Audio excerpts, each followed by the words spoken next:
We start with our NBC News exclusive, a new secretly recorded tape from inside the world of Donald Trump and an interview with a former White House aide who made that tape, Omarosa Newman. The new tape involves a conversation with President Trump's daughter-in-law and campaign advisor, Lara Trump, one that is detailed in her new memoir. It's called Unhinged.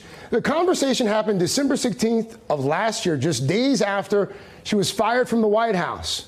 A few notes, first of all, on what you will soon hear. Omarosa gave NBC News 4 audio clips. We are going to play them back to you. Our producer has heard the full version of that tape. We can tell you that these clips are in proper context. Also, during the audio you are about to hear, Lara Trump mentions a New York Times article written by the Times' Maggie Haberman. NBC News believes it is this article, published December 15th, one day before this conversation took place. The headline there, Omarosa leaving the White House suggests the show will go on, in which she suggests she has a story to tell.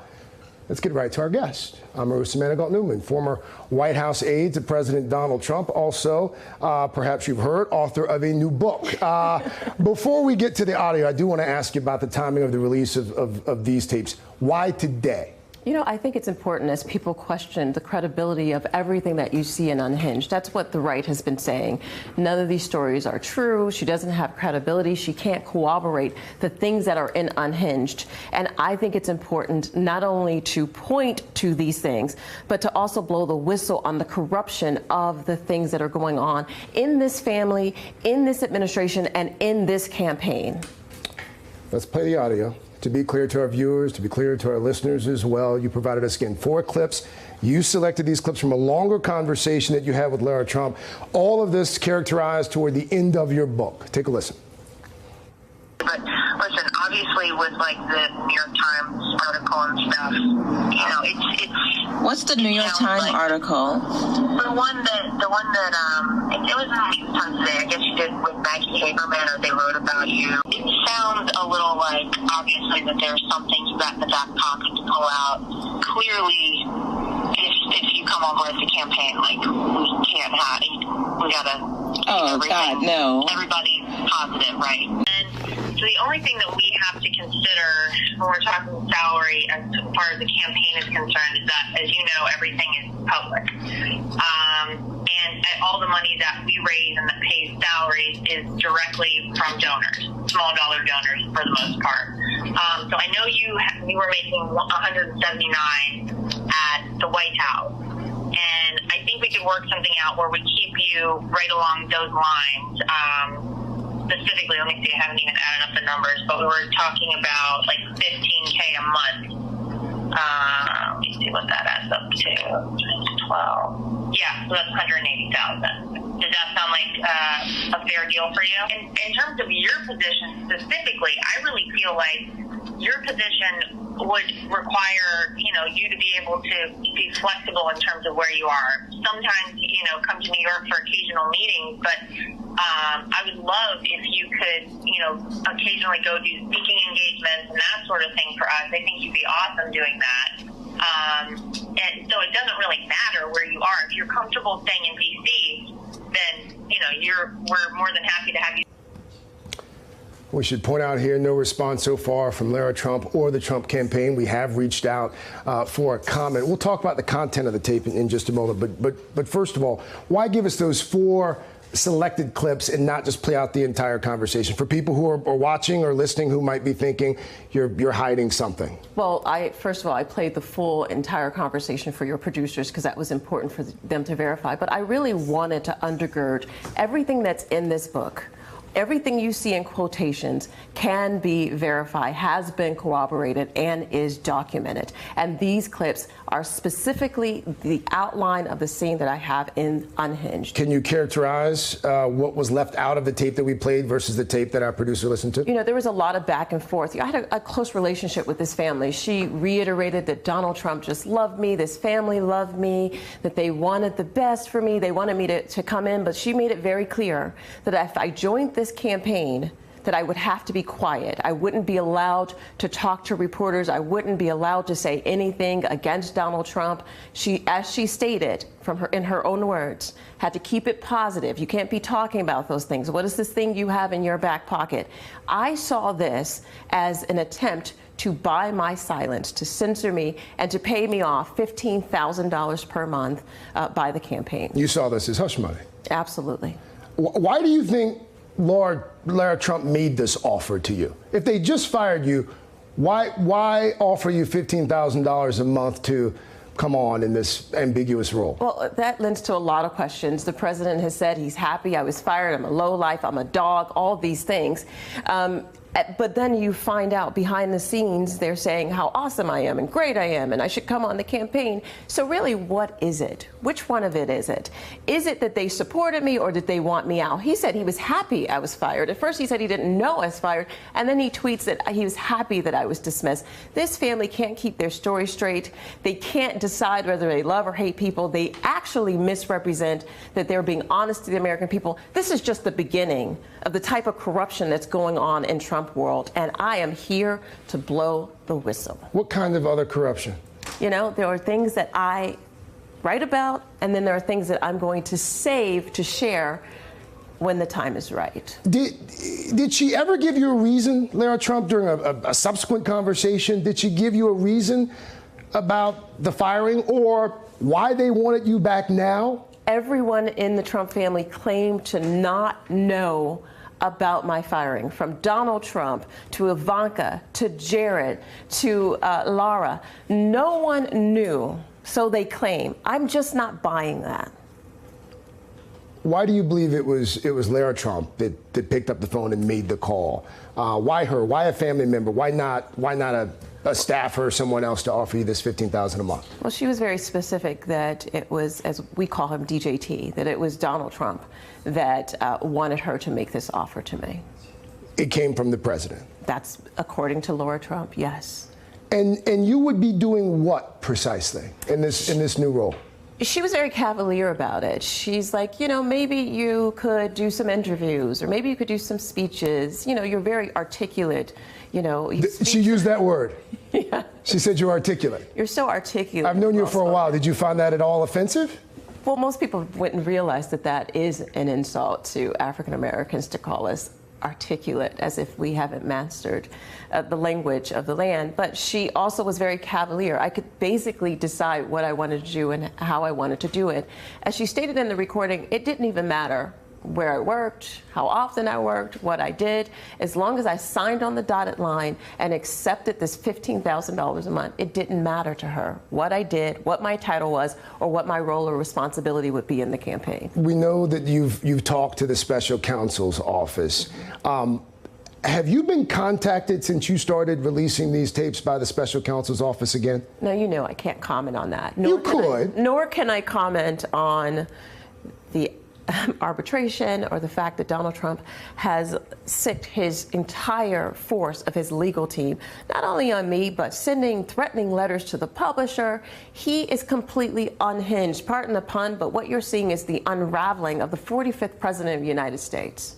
And why do you think he's coming after you so aggressively? Well, because he thought he could dismiss me. You know, he thought, you know, that I could be disposed of. But Donald Trump is wrong. He should not only value the people who have been so loyal to him, but he specifically remember the people who got him where he is. I want to play something that you said on our air a couple days ago during a conversation with Katie Tur that caught my attention. You were talking about those hacked emails, those DNC emails before they were released, the president knowing about it. Here's what you said. You were instructed, according to your book, to bring up the emails at every point you could at the end of the 2016 that's campaign. Correct. Hillary Clinton's emails. Yes, that was our talker. Did Donald Trump know about those emails before they came out? Absolutely. He knew about them? Yes. He knew what was coming out before WikiLeaks released them? He said, Are you speculating or do you have proof? Because here's the thing, that, by and large, I mean, I haven't finished the whole book, that's the most explosive allegation that you've made, and it's not even in the book. yeah, there's some things that are involved in this investigation, the Mueller investigation, that I was very careful not to put in the book. So you do have proof? I can't even talk about the things that I talk with them. I can't talk about the things I've submitted to them. But I want you to know that I will fully continue to cooperate with this investigation. And you stand by what you said on our air a few days ago. I have been able to verify every single thing that I put in the book. I've verified everything I've stated. And every single time the Trump people challenge me, I bring the receipts. A fellow over at Fox News said earlier this week that you have, quote, outsmarted the president. Do you agree? Hey, it's the art of the deal. What's the end game here? I mean, because our understanding is that you have more of these recordings. Are you planning to release all of the recordings? Or are you planning on releasing some of the recordings? How are you going to decide which recordings to release and when to release them? Well, I'm now faced with this legal action from the president in an attempt to silence me. So you'd have to ask the question, what is he afraid of? Why is he being so aggressive to shut me down?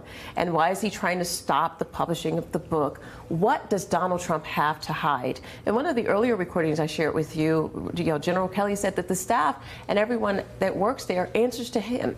So is it John Kelly that's running the White House or Donald Trump? It seems to me that there are people pulling the strings behind the scenes with Donald Trump, and we'd have to question what's really going on over there. Shortly before we came on the air, there was a report from an MSNBC contributor, also a writer at Vanity Fair named Gabe Sherman, who indicated, according to his sources, the president is fuming in private. He has asked his attorney general to arrest you, not clear at this point on what charges, but he's asked that you be arrested.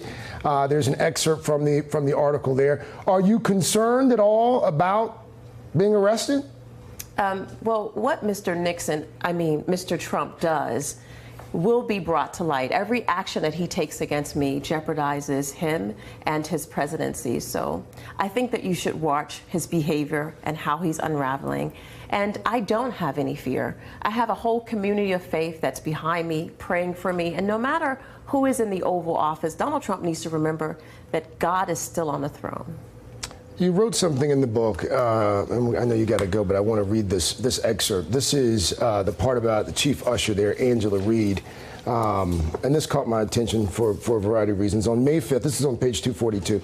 On May 5th, the head usher of the White House, Angela Reed, the first woman and second African-American to hold that position, was fired. Although Reed was a carryover from Obama, having held the job since 2011, it was not considered a political position, and it was unusual for an incoming president to fire an usher. I was upset because it meant one less black woman in the building less than 2 months after Trump fired Shermichael Singleton, Ben Carson's senior advisor at HUD, because of an article he'd written for The Hill that was critical of Trump. I made a point of asking everyone in the senior staff about Reed's firing. Quote, "We can't keep getting rid of black people for flimsy reasons," I told a number of people. As comms director for OPL, Office of Public Liaison, I need to explain why this woman was let go. The official line, we don't discuss personnel matters. The unofficial line, that she wasn't very well liked, and allegedly Trump didn't approve of her handling of his tanning bed. I'd heard he was unhappy with her efforts to procure the bed, to bring it into the East Wing securely, to find a discreet place for it, and to set it up properly. Also, apparently, Reed just hated him and didn't hide her feelings about it. Are you alleging that the president fired this woman because she couldn't secretly get the tanning bed into the White House, and that she didn't like the president? Is that the allegation? That's actually what I outlined in the book. This is a part of the palace intrigue that I made sure that people were aware of. Hey, let's just all say that Donald Trump's complexion is natural. Let's just all agree on that. Or let's just imagine that he lays out on the balcony in the White House. Whatever the case is, he fired this woman without a real reason, and it's just a pattern of how this White House behaves. The RNC is aware of your public appearances promoting the book. They have, I think they dropped this video maybe 20 minutes ago. We want to play a snippet. I want to get your reaction to this video. I was so happy when Donald Trump declared that he was going to run. You all know him as the president. I know him as a friend.